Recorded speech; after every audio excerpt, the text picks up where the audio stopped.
নমস্কার, আপনারা দেখছেন ইন্ডিয়া 365 ডেজ নিউজ। সত্যের সাথে সাধারণের পাশে। 13 নম্বর ওয়ার্ড মানে তাপস ভদ্র এবং সায়নী ঘোষের আজকে জনসংযোগ প্রচার 13 নম্বর ওয়ার্ড থেকে শুধু 13 না 2 নম্বর ওয়ার্ড মিলেই জয়েন্ট আমাদের অনুষ্ঠান। আমি 2 নম্বর ওয়ার্ডের সভাপতি এবং আমার একটা হোমওয়ার্ক হিসাবের জন্য আমি পাশের ওয়ার্ডে গিয়ে দাঁড়িয়েছি। দুটো ওয়ার্ডেই আমার যা ভোট, অন্তত সায়নী ঘোষকে 4 থেকে 5 হাজার করে আমরা নির্বাচিত করব। যাদবপুরে কোনো বিরোধীদের কি কোনো দেখতে পাচ্ছেন? অস্তিত্ব তো নেই, এই তো একটা ওয়ার্ডের মিটিংয়ে মানুষের ঢল।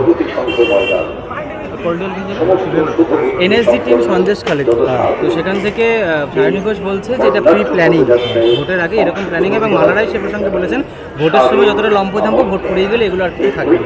আমাদের নেতৃত্ব একটাই কথা বলেছে, মোদি গভর্নমেন্টের কী আছে, ইডি সিবিআই এগুলোকে দিয়েই আমাদের ভোটের সময় আমাদের দলীয় নেতৃত্বকে ডিস্টার্ব করছে। এছাড়ার কাছে ভোট মিটে গেলে, লোকসভা নির্বাচন মিটে গেলেই এগুলোকে আর হদিশ পাওয়া যাবে না। আর যাদের জেলে পুড়েছে সব জামিন হবে। লোকসভা নির্বাচনের আগে এতগুলো চাকরি প্রার্থীর চাকরি বাতিল, কিছুকে দেখছে। এটা তো তৃণমূল কংগ্রেসের জয় হয়েছে। আজকে সুপ্রিম কোর্ট তো 1 সপ্তাহ পর রায় দেবে বলেছে, এবং শুভেন্দু বোসের পরিকল্পনায় রাজ্য সরকার এবং কোর্ট বিক্রি হয়ে এটা করেছে।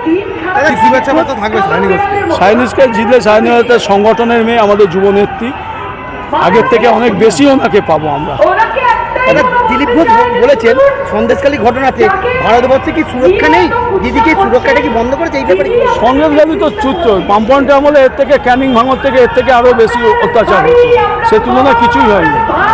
মালদায় প্রধানমন্ত্রীর জনসংযোগ সভাতে একাধিক মানুষের জনসমর্থন, প্রধানমন্ত্রী সেখান থেকে দাঁড়িয়ে বলেছেন আগের জন্মে তিনি নাকি বাংলায় জন্মগ্রহণ করেছেন। এটা মানুষের মানুষ একটা নতুন লোক এলে এরোপ্লেনে নামলে মানুষ দেখতে যায়, সেইভাবে দেখতে গেছে মানুষ।